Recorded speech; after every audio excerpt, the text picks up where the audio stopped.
جب مجھے ہوش آیا تو میں ہاسپٹل میں تھا۔ میرے سر میں ابھی بھی پٹیاں بندھی ہوئی تھیں، درد بھی بہت ہو رہا تھا۔ مجھے ہوش میں دیکھ کے نرس میرے پاس آ گئی، میرا نام پوچھنے لگی۔ میں نے اپنا نام بتایا، پھر میرے والد کا نام، میرا ایڈریس۔ میں آہستہ آہستہ سب کچھ بتانے لگا۔ اسے لگا کہ شاید میں اپنی یادداشت نہ بھول گیا ہوں، لیکن مجھے سب کچھ یاد تھا۔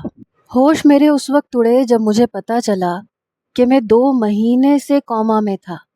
میری گاڑی مکمل طور پہ جل چکی تھی، میرے پاؤں اور ہاتھ بھی جل چکے تھے، کمر کا ایک حصہ بھی جلا تھا، لیکن وقت کے ساتھ ساتھ سب زخم بھر چکے تھے۔ لیکن میں بے ہوش تھا اور یہاں کوئی یہ نہیں جانتا تھا کہ میں کون ہوں اور کہاں سے ہوں، میرے گھر والے کون ہیں اور کہاں ہیں۔ میرے گھر والوں کو یہ خبر ملی تھی کہ میں مر چکا ہوں، کیونکہ ایکسیڈنٹ ہونے پر یہ پتہ چلا تھا کہ گاڑی جل چکی ہے۔ میرے والد یہ خبر سن کر برداشت نہیں کر سکے، ان کو ہارٹ اٹیک ہو گیا۔ میرے پیچھے لندن میں بھی کوئی نہیں آ سکتا تھا۔ سب نے یہ سمجھا کہ شاید میں گاڑی کے ساتھ ہی جل کے مر گیا۔ اس نرس نے جب مجھ سے میرے والد کا نمبر پوچھا اور ان سے کانٹیکٹ کیا، جب انہیں میرے زندہ ہونے کا بتایا تو انہیں اپنے کانوں پہ یقین نہیں آ رہا تھا۔ بڑے دھیرے دھیرے میں نے ان سے بات کی۔ وہ کہنے لگے، میں فوراً سے پہلے یہاں پہنچتا ہوں تمہارے پاس۔ بیماری کی حالت میں بھی میرا باپ چند دن میں میرے پاس پہنچ گیا تھا۔ میری والدہ بھی آ گئیں، مجھے دیکھ کے گلے لگایا، چومنے لگی، پیار کرنے لگی، کہنے لگی ہم تو امید ہی چھوڑ چکے تھے، پتہ نہیں اللہ نے کون سی نیکی ہمارے آگے کی ہے کہ تم زندہ ہو۔ بہرحال 1-1.5 ہفتے میں ہاسپٹل سے ڈسچارج ہو کے گھر آ چکا تھا۔ میری ایک ٹانگ کافی متاثر ہوئی تھی، بس ایک چہرہ تھا جو بالکل ٹھیک تھا۔ میرے بابا مجھ سے کہنے لگے کہ میں سرجری کروا لوں، لیکن میں نے انکار کر دیا۔ ہاتھ پاؤں کے کافی زخم بہتر ہو چکے تھے، لیکن میرا سینہ اور میری کمر اتنی زیادہ جلی تھی کہ پوری طرح سے جھلس گئی تھی اور اس پہ عجیب سا بدنما سا داغ تھا۔ ہوش میں واپس لوٹتے ہوئے بھی میرے ذہن میں انزل تھی۔ کچھ دن بعد جب میں پاکستان آیا تو مجھے احساس ہونے لگا کہ میں نے اس کے ساتھ بہت غلط کیا تھا۔ مجھے اس کے ساتھ یہ سب نہیں کرنا چاہیے تھا۔ شاید یہ اسی کی سزا مجھے ملی ہے۔ اس نے زبان سے بد دعا نہیں بھی دی ہوگی تو شاید اس کے دل سے نکلی ہوئی بد دعا مجھے لگ گئی۔ مجھ پر یہ کھل چکا تھا کہ جو بھی ہو میں اس کا گنہگار ہوں۔ بہرحال میں یہ سوچ چکا تھا کہ اس سے معافی مانگوں گا۔ میں نے اس کے نمبر پہ کال کی، لیکن اس کا موبائل بند تھا۔ پھر جیسے ہی میری طبیعت کچھ بہتر ہوئی، میں نے اپنی والدہ سے کہا کہ میں ڈرائیور کے ساتھ باہر جانا چاہتا ہوں، گھر میں رہ رہ کے گھبراہٹ ہونے لگی ہے۔ ایک ٹانگ سے ابھی میں تھوڑا سا اسٹک کی مدد سے چل سکتا تھا۔ میں ڈرائیور کے ساتھ گاڑی میں بیٹھ گیا، لیکن جب میں اس کی گلی میں پہنچا تو آگے گاڑی سے اتر کر لنگڑاتے ہوئے چل کر اس کی دکان تک پہنچا۔ دکان پہ ایک شخص بیٹھا تھا اور وہ پرچون کی دکان تھی، وہ راشن کا سامان بیچ رہا تھا۔ میں اوپر کی طرف جانے لگا، کہنے لگا بات سنیں بھائی صاحب، آپ اوپر کہاں جا رہے ہیں؟ میں نے کہا وہ اوپر جبران صاحب رہتے ہیں نا۔ وہ کہنے لگا ان کا تو انتقال ہو گیا۔ یہ سن کے مجھے دلی صدمہ ہوا، میں حیران بھی ہوا۔ میں نے کہا اوہ اچھا۔ میں پھر اوپر جانے لگا تاکہ انزل سے بات کر سکوں، اس وقت اسے سب سے زیادہ ضرورت میری تھی۔ کہنے لگا آپ اوپر کیوں جا رہے ہیں؟ میں نے کہا اوپر ان کی بیٹی تو ہے نا، میں اس سے مل لیتا ہوں۔ کہنے لگا وہ اوپر نہیں ہے، یہ دکان اور اوپر کا گودام وہ مجھے بیچ کے جا چکی ہیں۔ یہ سن کے میرے ہوش اڑے، میں اس کے پاس آ گیا۔ میں نے کہا کہاں چلی گئی ہے وہ؟ کہنے لگا مجھے کیا پتا، بس یہ دکان اور گودام بیچ دیا، پیسے لیے اور چلی گئی، اب مجھے کیا پتا کہاں گئی ہے اور کہاں نہیں۔ میں نے کہا اس نے کچھ بتایا نہیں؟ کہنے لگا مجھے کیا معلوم وہ کون تھی کون نہیں، میں تو ایک اسٹیٹ ایجنسی والے سے میں نے بات کی تھی، میں اس لڑکی کو ذاتی طور پہ نہیں جانتا۔ میں نے کہا اسٹیٹ ایجنسی والے کا نمبر مجھے مل سکتا ہے؟ وہ کہنے لگا مین روڈ پہ اس کی دکان ہے۔ میں اسٹیٹ ایجنٹ کے پاس آیا، وہ بھی اس کے بارے میں کچھ نہیں جانتا تھا۔ وہ کہنے لگا کہ اس لڑکی کو اپنی دکان بیچنی تھی، میں نے دکھا دی، اور اس بات کو بھی 1 مہینہ گزر چکا ہے۔ ہم سب کے گھر کے اتے پتے تھوڑی نہ اپنے پاس رکھتے ہیں۔ میں واپس اس کی دکان سے باہر نکل آیا، پتہ نہیں کہاں چلی گئی تھی وہ۔ میں نے شمائلہ کو فون کیا، اس سے پوچھا کہ انزل کہاں ہے۔ وہ کہنے لگی کہ جب سے میری شادی ہوئی ہے میرا تو رابطہ ہی نہیں ہوا انزل سے، اس کے والد کے انتقال پہ میں گئی تھی، بہت رو رہی تھی، لیکن مجھے نہیں پتا کہ اس نے اپنا گھر چھوڑ دیا ہے، یہ تو میں تمہارے منہ سے سن رہی ہوں۔ پھر کہنے لگی تم اس کا کیوں پوچھ رہے ہو؟ میں نے کہا بس ایسے ہی، اگر کبھی اس کی کال تمہیں آئے تو مجھے ضرور بتانا۔ کہنے لگی اچھا ٹھیک ہے، میں بتا دوں گی۔ میں اس قدر پریشان تھا کہ پریشانی کا لفظ تو بہت چھوٹا تھا۔ میں گھر واپس آ گیا۔ کچھ دن بعد میری والدہ نے مجھ سے کہا، بیٹا یہ انزل کون ہے؟ اس کا نام سن کے میرا دل زور زور سے دھڑکا۔ میں نے کہا کیوں؟ کہنے لگی 1 مہینے پہلے ایک لڑکی آئی تھی، تمہارا پوچھ رہی تھی۔ میں نے کہا کیا کہہ رہی تھی؟ کہنے لگی یہ تو مجھے نہیں پتا، کہہ رہی تھی کہ تم سے بات کرنی ہے، تم سے بہت ضروری کام ہے اسے۔ میری والدہ کہنے لگی کہ اس وقت تو ہمیں یہی پتا تھا کہ تم شاید مر چکے ہو، تو ہم نے اسے یہی بتا دیا تھا کہ تم مر چکے ہو۔ میں نے کہا آپ نے اسے یہ کہہ دیا کہ میں مر گیا ہوں؟ میری والدہ کہنے لگی ہمیں یہی پتا تھا نا، اب ہمیں کیا پتا تھا کہ تم کوما میں ہو؟ یہ تو ہمارے لیے بھی معجزے سے کم نہیں ہے کہ تم زندہ سلامت ہمارے سامنے ہو۔ میں نے کہا اس نے کیا کہا پھر؟ کہنے لگی کچھ نہیں کہا، بس وہ پھر واپس چلی گئی۔ اس کی نظروں میں مر چکا تھا، اس کا مطلب وہ خود کو میرے رشتے سے آزاد سمجھ چکی تھی۔ میری ٹانگ کا علاج بھی چل رہا تھا، حالانکہ میں اسٹک کے سہارے چلتا تھا، لیکن پھر بھی میں اسے ہر جگہ ڈھونڈنے کی کوشش کر رہا تھا۔ اپنے تمام دوستوں کو جو کہ بڑی بڑی فرمز کے مالک تھے، میں انہیں انزل کے بارے میں کہنے لگا کہ اگر جاب لینے آئے تو مجھے ضرور بتائیے گا، وہ کہیں بھی نظر آئے مجھے رابطہ کر کے بتائیے گا کہ وہ کہاں ہے۔ سب لوگ مجھے پاگل اور دیوانہ سمجھنے لگے۔ میری ٹانگ کافی حد تک تو ٹھیک ہو گئی تھی، اب مجھے اسٹک کی ضرورت محسوس نہیں ہوتی تھی۔ پھر میں نے سوچا کہ میں کون سا اس سے محبت کرتا ہوں جو اس کے بارے میں اتنا پریشان ہو رہا ہوں؟ میں کیوں اس کے پیچھے اتنا پاگل ہو رہا ہوں؟ مجھے اسے چھوڑ دینا چاہیے۔ میں دوبارہ سے آفس جانے لگا، لیکن کام میں میرا دل ہی نہیں لگتا تھا۔ میں نے کسی چیز میں یا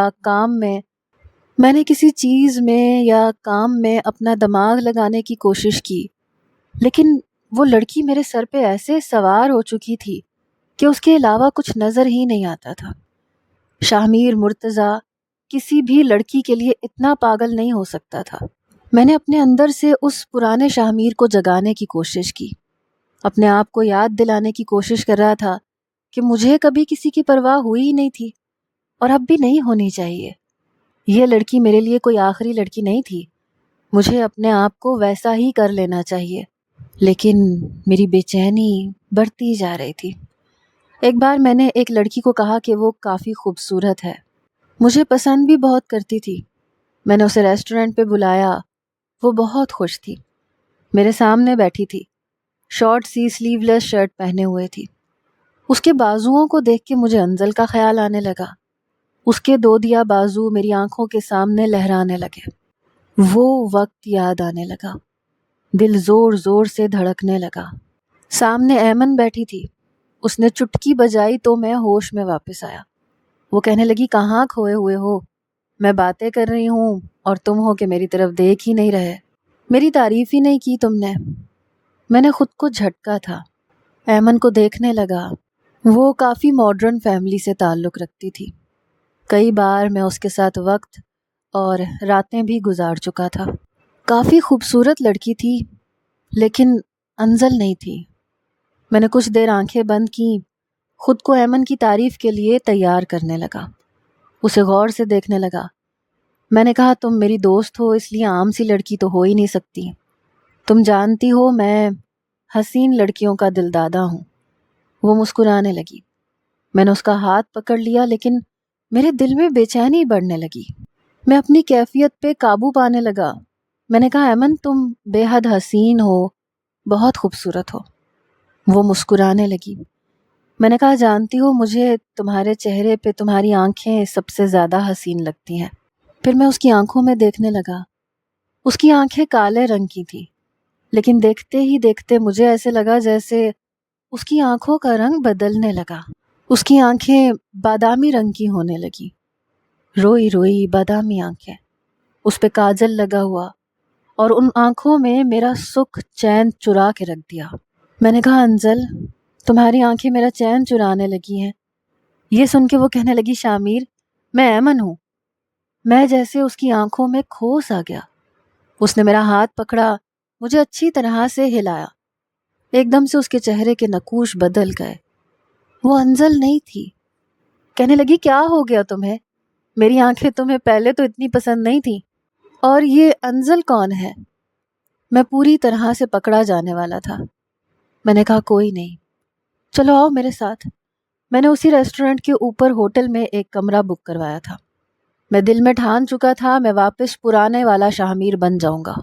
وہ میرے ساتھ ہوٹل کے روم میں آ گئی، میرے سامنے بیٹھی تھی، بال کھلے ہوئے تھے، گلے میں ایک مفلر پہن رکھا تھا، باقی وہ چست لباس میں میرے سامنے بیٹھی تھی، لیکن دل میں کوئی بھی ہلچل نہیں ہوئی۔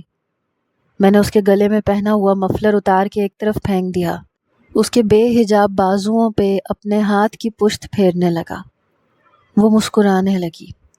مجھے یاد آنے لگا انزل نے میری کلائی پکڑ کے بری طرح سے جھٹکی تھی۔ اس کی سفید چادر یاد آئی جس میں لپٹا ہوا اس کا وجود پاکیزگی کی تصویر لگتا تھا۔ میرا تنفس بری طرح سے چلنے لگا، میرا سانس پھولنے لگا۔ ایمن کہنے لگی، شامیر کیا ہو گیا؟ میں نے کہا، اپنے کپڑے اتارو۔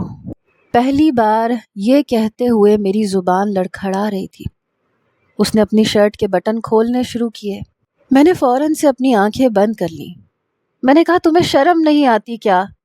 کیا لگتی ہو تم میری؟ کیا رشتہ ہے میرا تم سے؟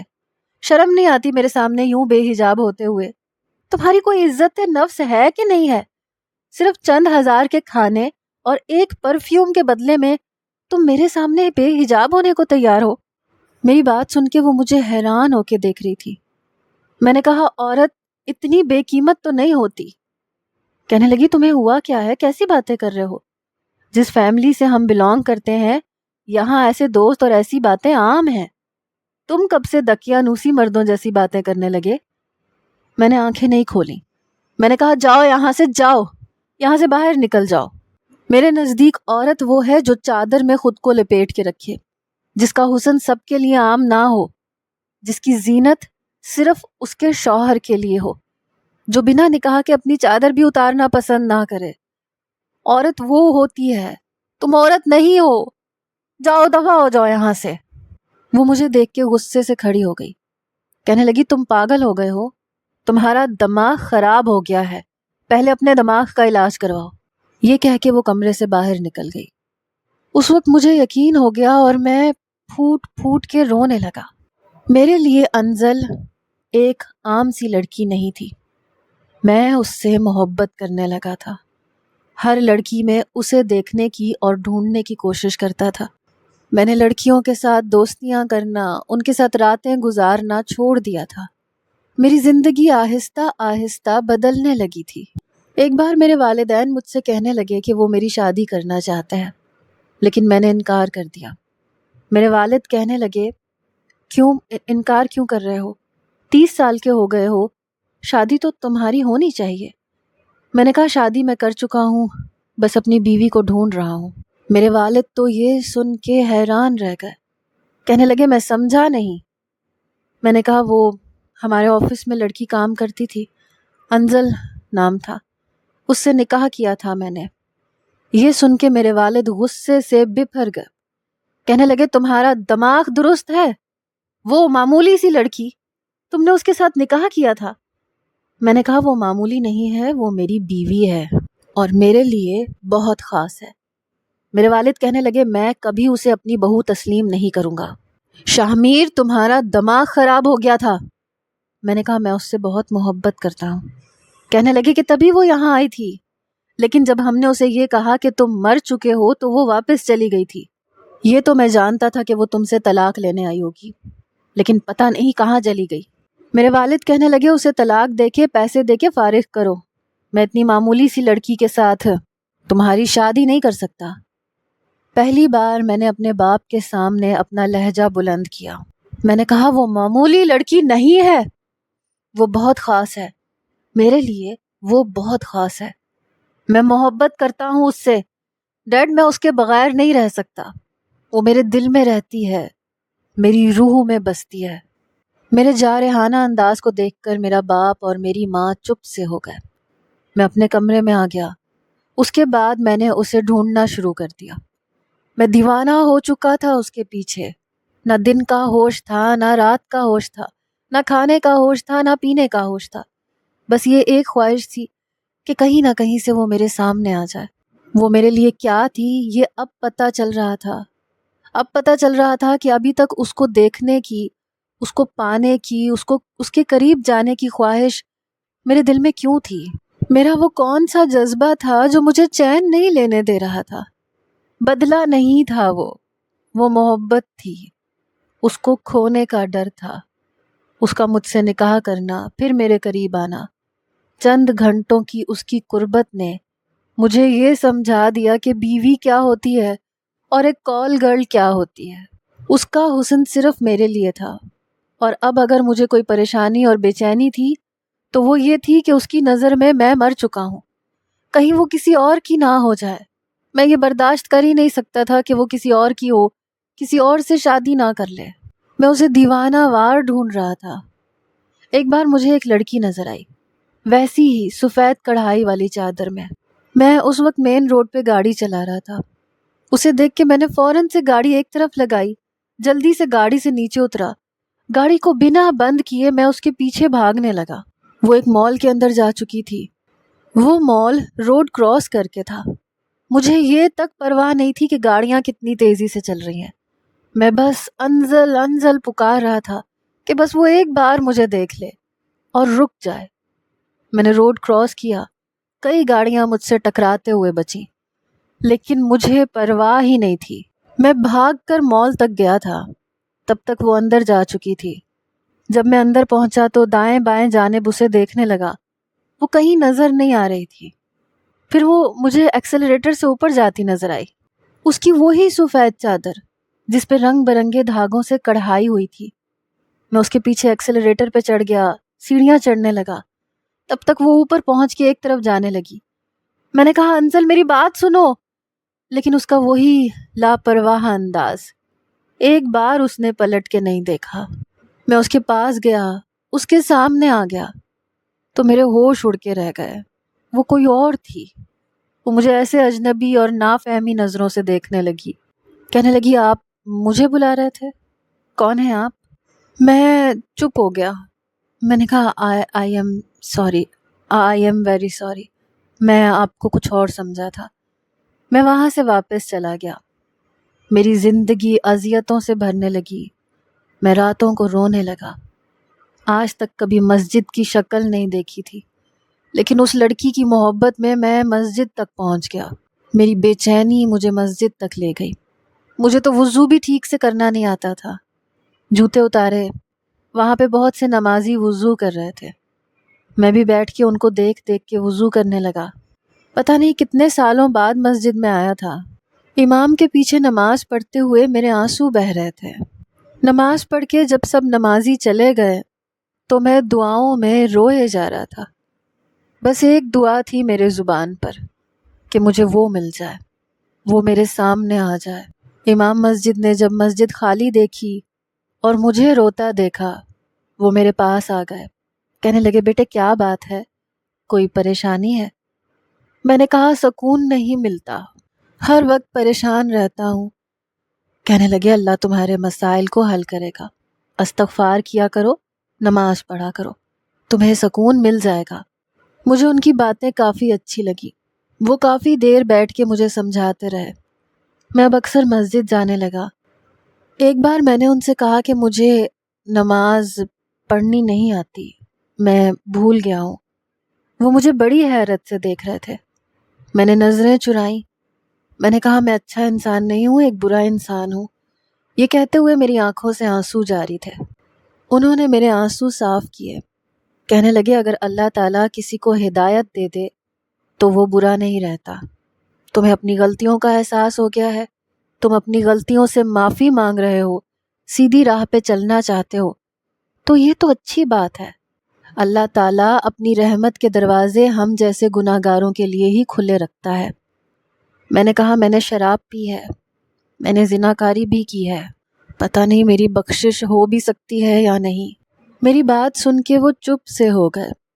کہنے لگے اللہ تعالیٰ کی رحمت سے نا امید نہیں ہونا چاہیے۔ میں ان کے پاس جانے لگا۔ مجھے نماز انہوں نے ہی سکھائی تھی، کلام پاک پڑھنا بھی انہوں نے سکھایا۔ میں اب 5 وقت کی نماز مسجد میں پڑھنے لگا۔ ایک بار مجھ سے کہنے لگے کون ہو تم اور کیا کرتے ہو؟ میں نے اپنے بارے میں انہیں سب کچھ بتا دیا۔ کہنے لگے تو تم امیر باپ کے بیٹے ہو، دولت مند ہو، اور جو کچھ تم کرتے ہو ایسا امیر بزنس مین لوگوں کے بیٹے کرتے ہیں۔ ہمارے معاشرے میں ہائی کلاس لوگوں کی الگ ہی زندگی ہے، الگ ہی سوچ ہے۔ وہ سمجھتے ہیں کہ دین الگ ہے اور دنیا الگ ہے، حالانکہ ایسا نہیں ہے۔ قرآن پاک میں اللہ تعالیٰ نے دنیا میں جینے کے طریقے ہی تو بتائے ہیں۔ وہ امیروں کے لیے الگ اور غریبوں کے لیے الگ نہیں ہے۔ سب مسلمان اللہ کی نظر میں برابر ہیں۔ بہرحال اللہ نے اگر ہدایت کا راستہ تمہیں دکھایا ہے تو تمہاری کوئی نیکی ہوگی جو تم نیک ہو گئے۔ میں نے کہا ایک نیکی کی تھی، لیکن پتہ نہیں تھا کہ اس طرح سے میرے سامنے آئے گی۔ کہنے لگے کون سی؟ میں نے کہا ایک لڑکی سے بدلہ لینے کے لیے میں نے اسے ہوٹل کے کمرے میں بلایا تھا۔ اس کی کوئی نازیبا ویڈیو تھی میرے پاس، اس کو اس ویڈیو کی وجہ سے بلیک میل کر کے اسے کمرے میں بلایا تھا۔ وہ لڑکی بہت شریف تھی۔ یہ کہہ کے میں چپ سا ہو گیا۔ آنکھوں کے سامنے انزل کا چہرہ نظر آنے لگا۔ کہنے لگے پھر؟ میں نے کہا میں نے اسے کہا کہ میں تمہاری ویڈیو وائرل کر دوں گا ورنہ تم میرے ساتھ گناہ کرو، لیکن اس نے کہا کہ وہ گناہ نہیں کر سکتی، گناہ کرے گی تو مر جائے گی، گناہ کے ساتھ جی نہیں پائے گی۔ بہت روئی تھی وہ میرے سامنے، گڑ گڑ آئی تھی، ہاتھ جوڑ کے کہنے لگی کہ مجھے بدنام نہ کرو، لیکن میرے سر پہ تو شیطان سوار ہو چکا تھا۔ میں نے کہا کہ تمہیں بخشش تو ملنے والی نہیں ہے چاہے کچھ بھی ہو جائے۔ تو وہ کہنے لگی کہ ایسا کرو کہ ایک رات کے لیے نکاح کر لو، نکاح کر کے تم اپنا بدلہ لے لو، پھر اس کے بعد طلاق دے دینا۔ تو میں نے اس کے ساتھ نکاح کر لیا تھا، اپنا بدلہ بھی لے لیا تھا، لیکن یہ کہتے ہوئے میری آنکھیں پھر سے آنسو چھلکانے لگی۔ وہ میری طرف غصے سے دیکھنے لگے۔ میں نے کہا میں اسے طلاق نہیں دے پایا۔ یہ کہتے ہوئے میں پھوٹ پھوٹ کے رونے لگا۔ وہ مجھ سے طلاق مانگتی رہی، کہتی رہی کہ تم تو بدلہ لے چکے ہو، مجھے چھوڑ دو، لیکن میں اسے چھوڑ نہیں پایا، اس لیے کہ مجھے اس سے محبت ہو گئی تھی، اور اب پتہ نہیں وہ کہاں چلی گئی ہے۔ میں دیوانوں کی طرح اسے ڈھونڈتا ہوں لیکن وہ مجھے کہیں نہیں ملتی۔ میں اس سے معافی مانگنا چاہتا ہوں۔ میں نے اس کے ساتھ غلط کیا ہے، میں نے اس کے ساتھ زیادتی کی ہے۔ جب تک وہ مجھے معاف نہیں کرے گی مجھے چین نہیں آئے گا۔ میری بات سن کے وہ اٹھ کے چلے گئے۔ میں تہجد پڑھنے لگا۔ آہستہ آہستہ میرا دل اور باقی کی زندگی بالکل بدل کے رہ گئی۔ میں نے ہر گناہ کو چھوڑ دیا۔ دعاؤں میں بس اس کو مانگتا تھا کہ بس ایک بار مجھے وہ مل جائے۔ میرے والد میرے بدلے ہوئے حلیوں کو دیکھ کے مجھے برا بھلا کہنے لگے یہ کیا تم ہر وقت شلوار قمیض پہنے رہتے ہو، اور یہ داڑھی کیوں رکھی ہے؟ لوگ میرا مذاق اڑانے لگے ہیں کہ تمہارا بیٹا پاگل ہو گیا ہے، ٹخنوں تک شلوار رکھتا ہے، اذان ہوتی ہے تو اٹھ کے چلا جاتا ہے۔ یہ تم نے کیا حال کر لیا اپنا؟ میں نے کہا جب پاگل تھا تو سب ٹھیک کہتے تھے، اب ٹھیک ہوا ہوں تو ان سب کو میں پاگل لگتا ہوں۔ ڈیڈ کہنے لگے تم جیسے تھے ویسے ہو جاؤ، تم ویسے ہی اچھے لگتے تھے۔ اب تو جہاں تمہارے رشتے کی بات کرتا ہوں تمہارا حلیہ دیکھ کے وہ لوگ ہاتھ جوڑ کے معذرت کر لیتے ہیں، کہتے ہیں کہ ہمیں تمہارے مولوی بیٹے سے اپنی بیٹی کی شادی نہیں کرنی، اب یہ ہمارے اسٹینڈرڈ کا نہیں رہا۔ میں نے کہا مجھے کوئی فرق نہیں پڑتا کہ آپ کے لوگ آپ کو کیا کہتے ہیں، لیکن میں اپنے آپ کو نہیں بدل سکتا، میں جیسا ہوں میں ویسا ہی رہوں گا۔ میرا باپ مجھ سے کہہ کے جب تھک گیا تو کہنے لگا اچھا ایسا کرو اسی لڑکی کو لے آؤ، ہم اسے ہی قبول کر لیں گے۔ میں نے کہا اگر وہ مجھے مل جاتی تو کیا میں آپ کے کہنے کا انتظار کرتا، اسے لے کر یہاں نہ آتا کیا؟ پتہ نہیں وہ کہاں چلی گئی ہے، ڈھونڈ ڈھونڈ کے تھک چکا ہوں، مجھے ملتی ہی نہیں ہے۔ یہ کہتے ہوئے میری آنکھوں سے آنسو بہنے لگے۔ میرے آنسوؤں پہ میرا اختیار ہی نہیں رہا تھا۔ ہر رات اسے دعاؤں میں مانگتا تھا، یہ بھی دعا کرتا تھا کہ وہ کسی اور سے شادی نہ کر لے، جس کی نظر میں مر چکا تھا۔ اگر اس کی نظر میں زندہ ہوتا تو شاید وہ طلاق لینے کے لیے پلٹ کر واپس بھی آتی۔ میں اس سے معافی بھی مانگ لوں گا، لیکن وہ تو کبھی پلٹ کے میرے پاس نہیں آئے گی۔ میں اس امام صاحب کے ساتھ مسجد میں کبھی کبھی اذان بھی دینے لگا۔ اپنی زندگی کو میں نے اسی طرف لگا لیا۔ آفس جاتا تو سر جھکا کے رکھتا، کبھی کسی بھی امپلائی کی طرف آنکھ اٹھا کے نہیں دیکھتا تھا۔ ایک بار گھر جا رہا تھا تو کچھ لڑکے زبردستی اپنی گاڑی میں ایک لڑکی کو بٹھانے کی کوشش کر رہے تھے۔ اس لڑکی نے چادر سے خود کو لپیٹ رکھا تھا۔ وہ ان لڑکوں سے اپنے آپ کو چھڑوا رہی تھی۔ گلی سنسان تھی۔ شاید سنسان گلی میں اس لڑکی کو جاتا ہوا دیکھ کر اوباش قسم کے لڑکے اس کے ساتھ کچھ غلط کرنا چاہتے تھے۔ میں فوراً گاڑی سے نیچے اترا، ان لڑکوں کو مارنے لگا۔ کھینچا تانی میں اس لڑکی کے کپڑے پھٹ گئے تھے۔ سردیوں کا موسم تھا، میں نے شال پہن رکھی تھی۔ وہ شال میں نے اس لڑکی کو دے دی کہ وہ اپنا آپ لپیٹ لے۔ وہ لڑکے مجھے دیکھ کر اس لڑکی کو چھوڑ کے بھاگ کے جا چکے تھے۔ میں نے اس لڑکی کو اس کے گھر تک چھوڑا۔ مجھے بہت دعائیں دے رہی تھی۔ کہنے لگی، بھائی آپ بہت اچھے ہیں، آپ نے میری عزت بچا لی۔ اسے کیا خبر تھی کہ میں پہلے کیا تھا۔ ایک بار میں امام صاحب کے پاس گیا تو کہنے لگے کہ ہم نے ایک لڑکیوں کا مدرسہ کھول رکھا ہے، وہاں پہ یتیم بچیاں بھی ہیں، اگر تم کہو تو تمہارا کسی یتیم لڑکی سے نکاح کروا دوں۔ کہنے لگے تمہیں اس کا ثواب ملے گا۔ میں نے کہا میں اس لڑکی کے علاوہ کسی اور سے شادی نہیں کر سکتا۔ وہ کہنے لگے وہ تمہاری زندگی سے جا چکی ہے اور بقول تمہارے 2 سال گزر چکے ہیں۔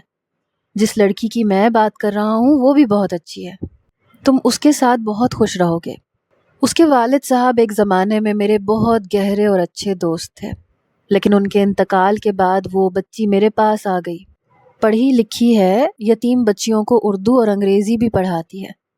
تمہیں دیکھا تو مجھے خیال آیا، اگر تم کہو تو میں تمہارا نکاح اس سے کروا دیتا ہوں۔ میں نے کہا مجھے نہیں لگتا میں کسی کے ساتھ انصاف کر سکتا ہوں۔ میری بات سن کے وہ مسکرانے لگے، کہنے لگے جیسے اللہ نے تمہیں ہدایت دی ہے ویسے وہ تمہیں انصاف کرنا بھی سکھا دے گا۔ بہرحال میرے دل میں یہ خیال آیا، اس لیے تم سے کہہ دیا۔ میں اٹھ کے کھڑا ہو گیا۔ کہنے لگے تو پھر تمہاری طرف سے انکار سمجھوں؟ میں نے کہا جی ہاں، میری طرف سے انکار سمجھے، میں کسی اور لڑکی کے ساتھ کوئی بھی رشتہ نہیں بنا سکتا۔ کہنے لگے چلو ٹھیک ہے، ایک اور نوجوان بھی ہے میری نظر میں، اس سے بات کر لیتا ہوں، وہ میرے دوست کی بیٹی ہے، اس لیے اسے اس طرح سے نہیں چھوڑ سکتا۔ انہوں نے اپنے موبائل پہ ایک نمبر ملایا۔ تب تک میں واپسی کے لیے اپنے قدم بڑھا چکا تھا۔ ابھی میں بیرونی دروازے تک پہنچا تھا، وہاں سے ان کی آواز میرے کانوں میں پڑی تو میرے قدم وہیں خود بخود رک گئے۔ کہنے لگے خیام میاں، میں نے تم سے ایک لڑکی کا ذکر کیا تھا نا، انزل جبران، اگر تمہاری رضامندی ہے تو اس جمعے نکاح کی رسم ہو جائے۔ پھر یہ سن کے مجھے لگا جیسے کسی نے میرے دل پہ زور کا گھونسا مارا ہو۔ میں بے ساختہ پلٹا، تیز قدم اٹھاتا ہوا دوبارہ امام صاحب کے پاس آ کے بیٹھ گیا۔ وہ مجھے یوں بیٹھا دیکھ کے کچھ حیران ہوئے۔ کہنے لگے خیر ہے، ابھی 2 منٹ بعد کال کرتا ہوں۔ کہنے لگے ہاں بولو بیٹا کیا بات ہے، واپس کیوں آ گئے، سب خیریت ہے نا؟ میں نے کہا کیا نام بتایا آپ نے لڑکی کا؟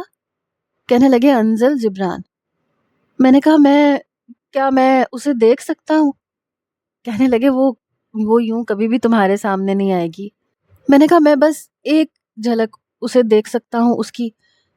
کہنے لگے کل آ جانا، تمہیں میں مدرسے میں لے جاؤں گا، وہاں ایک کھڑکی ہے جہاں سے ہم ایک جھلک اپنی بچیوں کی دکھا دیتے ہیں، جو شادی کا خواہش مند ہوتا ہے اسے۔ میں نے کہا ٹھیک ہے، میں آ جاؤں گا۔ کہنے لگے ابھی تو تمہیں اعتراض تھا نکاح کا، اب نہیں ہے۔ میں نے کہا یہ میں آپ کو کل بتاؤں گا۔ انہوں نے مجھے ایک وقت بتایا، اگلے روز میں وقت سے پہلے پہنچ گیا۔ وہ مجھے لڑکیوں کے مدرسے میں لے گئے۔ وہاں پہ انہوں نے اپنا ایک آفس بنا رکھا تھا، وہاں ایک کھڑکی تھی۔ کہنے لگے ذرا سا پٹ کھولو، وہ لڑکی وہاں چھوٹی بچیوں کو پڑھا رہی ہوگی، اسے ایک نظر دیکھ لو۔ دھڑکتے دل کے ساتھ میں نے وہ کھڑکی کھولی تھی۔ وہ وہی تھی، سر پہ بڑا سا دوپٹہ پہن رکھا تھا، چھوٹی بچیوں کو اردو پڑھا رہی تھی۔ میں سکتے میں چلا گیا۔ میں اپنی کیفیت کو محسوس بھی نہیں کر سکتا تھا کہ جسے دیوانوں کی طرح میں نے پورے شہر میں ڈھونڈا وہ مجھے اس مدرسے میں نظر آ جائے گی۔ میں نے کھڑکی بند کی۔ میں نے امام صاحب سے کہا میں اس لڑکی سے نکاح کرنا چاہتا ہوں۔ وہ کہنے لگے ٹھیک ہے، اس جمعے کو تم اپنے والد کو لے آنا، 2 گواہوں کو بھی لے آنا، میں تمہارا اس سے نکاح کروا دوں گا۔ میں نے کہا کیا وہ بنا دیکھے نکاح کر لے گی مجھ سے؟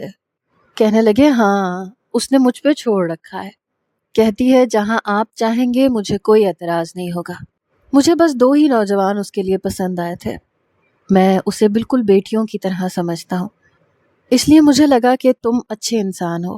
اور ایک اور انسان ہے، اس کی بیوی کا انتقال ہو گیا ہے لیکن ایک چھوٹا بچہ ہے، نہایت شریف انسان ہے۔ ایک تو تم، کیونکہ تم نے اپنی ساری عیاشیوں کو ترک کیا، بہت بڑی قربانی دی، اور اگر کوئی دولت مند ہونے کے باوجود اپنی عیاشیوں کو قربان کر دے، اپنے کیے ہوئے گناہوں پر پشیمان ہو، روتے ہوئے صراط مستقیم کی راہ کو اختیار کرے اور اس کو قائم بھی رکھتا ہو۔ میں نے دانستہ امام صاحب کو یہ نہیں بتایا کہ میں انزل کو ہی ڈھونڈ رہا تھا اور وہ میرے نکاح میں اب بھی ہے۔ اگر بتاتا تو شاید انہیں غصہ آ جاتا، کیونکہ انزل ان کے لیے بیٹی کی جیسی تھی۔ میں وہاں سے گھر واپس چلا گیا، اپنے والد سے کہا کہ جمعے کو میرے ساتھ چلیں کیونکہ مجھے وہ لڑکی مل گئی ہے، لیکن وہ جہاں رہتی ہے وہاں دوبارہ میرا اس سے نکاح ہوگا۔ میرے والد کہنے لگے کہ لیکن نکاح پہ نکاح کیوں؟ میں نے کہا یہ میں نہیں جانتا، بس آپ میرے ساتھ چلیں۔ میرے والد میری بات مان گئے۔ میں 4-5 گواہوں کو اپنے ساتھ لے کر گیا تھا۔ میری والدہ بھی میرے ساتھ تھی۔ وہ انزل کے پاس چلی گئی، میرا اس سے نکاح ہوا، رخصتی بھی ہو گئی، لیکن اس وقت وہ برقع نقاب میں تھی، لیکن سسکیوں سے رو رہی تھی۔ شاید وہ مجھے دیکھ چکی تھی۔ جب میں گھر پہ آیا تو میری والدہ اسے میرے کمرے میں لے گئی۔ میں سمجھ نہیں پا رہا تھا کہ اس کا سامنا کیسے کروں گا، کیا کہوں گا، اس کا ری ایکشن کیا ہوگا۔ شاید نکاح تک وہ انجان ہو، لیکن گاڑی میں بیٹھ کے تو مجھے دیکھ چکی ہوگی۔ کچھ دیر بعد میری والدہ باہر آئیں، کہنے لگی کہ نکاح تک تو سب کچھ ٹھیک تھا، لیکن جیسے ہی تمہارا نام سنا وہ لڑکی چپ سی ہو گئی، سائن ہی نہیں کر رہی تھی۔ پھر مولانا صاحب کی بیوی نے کہا کہ بیٹا سائن کرو، امام صاحب نے تمہارے لیے بہت اچھا رشتہ پسند کیا ہے، تم خوش رہو گی، اچھا اور نیک انسان ہے۔ پھر اس نے کانپتے ہاتھوں سے سائن کیا تھا۔ کہنے لگی جب سے گاڑی میں بیٹھی تھی روئے جا رہی تھی، ابھی بھی روئے جا رہی ہے۔ پھر مجھ سے کہنے لگی کہ تم تو کہہ رہے تھے کہ یہ وہی لڑکی ہے جس سے تمہارا پہلے نکاح ہوا تھا، لیکن وہ تو تم سے بالکل انجان تھی۔ میں نے کہا اب نہیں رہی انجان، جان چکی ہے وہ۔ میری والدہ حیرت سے مجھے دیکھنے لگی، کہنے لگی مجھے تو تمہاری باتوں کی سمجھ نہیں آتی، بہرحال وہ تمہارے کمرے میں ہے۔ میں جیسے ہی کمرے میں داخل ہوا میرے ہوش اڑ کے رہ گئے، کیونکہ